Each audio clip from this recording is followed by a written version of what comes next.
নমস্কার বন্ধুরা, আশা করি আপনারা সবাই ভালো আছেন। বসন্তে এই সময় প্রকৃতির এক অপূর্ব উপহার হলো সজনে ফুল।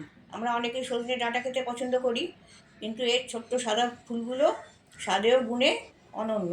তাই আপনাদের সাথে শেয়ার করব সজনে ফুলের একটা অসাধারণ রেসিপি, যা শুধু স্বাদেই নয়, আমাদের শরীরের জন্য অনেকটা উপকারী। তাই ভিডিওটা স্কিপ না করে দেখতে থাকুন শেষ পর্যন্ত। এটা করতে লাগছে কাটি ছাড়িয়ে রাখা সজনে ফুল, তাছাড়া লাগছে আলু, ডাঁটা, সজনে ডাঁটা আর বেগুন।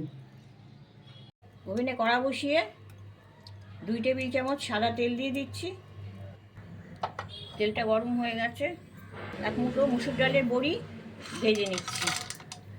আপনারা বড়ি ছাড়াও এতে কড়াইশুঁটি দিতে পারেন, ভেজানো ছোলা দিতে পারেন, এমনকি চিনে বাদামও দিতে পারেন।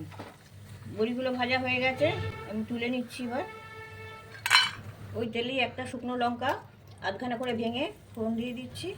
তাতে 1/2 চা চামচ মেথি দিচ্ছি, 1/2 চা চামচ কালো জিরে দিচ্ছি। টুকরো করা যে ছোট আলুগুলো ছিল সেগুলো দিয়ে দিচ্ছি। আলুগুলো প্রথমে একটু লালচে করে ভেজে নেব। আলুগুলো হালকা লালচে রং ধরে গেছে, এই সময় আমি বেগুনগুলো একটু ভেজে নেব।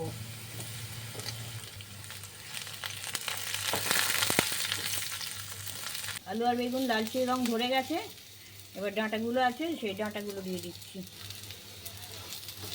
এটা একটু হালকা করে নাড়াচাড়া করে নেবো। খালি 1 মিনিট নাড়াচাড়া করে নিয়েছি।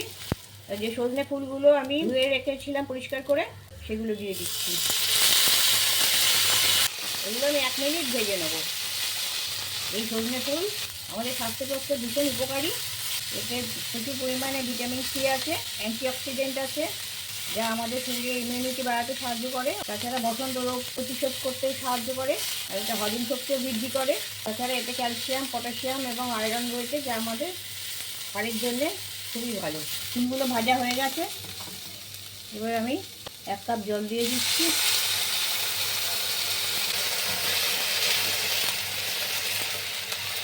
যে বড়িগুলো ভেজে রেখেছিলাম সেগুলো দিয়ে দিচ্ছি। পরিমাণ মতো নুন দিয়ে দিচ্ছি, 1/2 চা চামচ হলুদ দিচ্ছি, 1 টেবিল চামচ চিনি দিয়ে দিচ্ছি। এতে কোনো শুকনো গুঁড়ো লঙ্কা আমি দেবো না। একটা লঙ্কা ফোড়নে দেওয়া হয়েছে, সেই লঙ্কার ঝালটাই আমার এই তরকারিতে টেনে নেবে।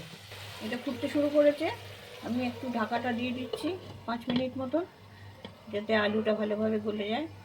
ওভেনের আঁচটা কমিয়ে দিচ্ছি। 5 মিনিট পরে ঢাকনাটা খুলছি।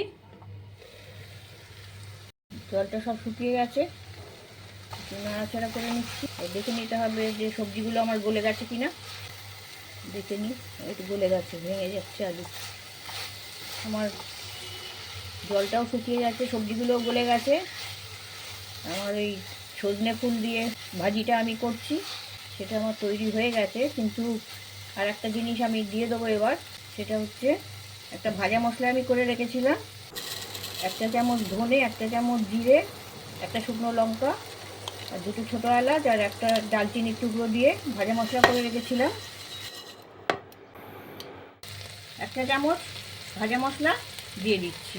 ভাজা মশলাটা আমি মিশিয়ে দিচ্ছি।